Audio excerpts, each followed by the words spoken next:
Gusto mo bang uminom tayo minsan? Matagal ka na niyang gusto. Surgeon siya at nagdadrive ng sports car. Kahit sinong single dito, Ibibigay ang mga kamay at paa, makainuman lang siya.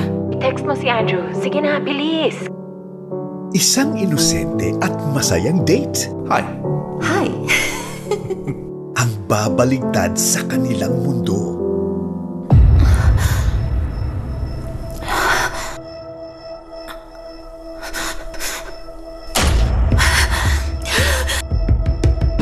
Anong nangyari?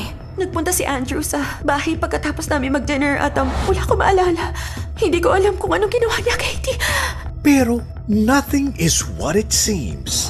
Dr. Erlam, kakausapin daw po kayo ng mga pulis. Taga-sexual offenses investigation kami. Arestado ka sa kasong rape. Rape? Ano sinasabi niyo? Tinulak mo ba si Andrew? Ewan ko, hindi ko alam. Ang alam ko lang, masaya ako nung gabing yun dahil kasama kong babae, kala ko makikita ko ulit.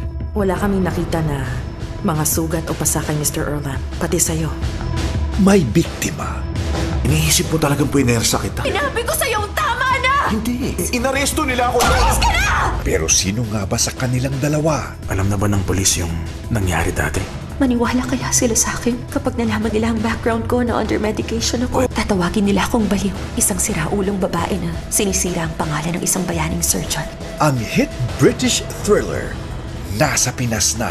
Ipakikita ko sa lahat ng tao kung sino talaga siya. Si Miss Nielsen, may pinost siya online. Sabi niya ni-rape mo raw siya. Dami nagsishare, kumalat na. Buhay ko sinisira mo. Katawan ko ang sinira mo! Dapat mong panagutan yung ginawa mo!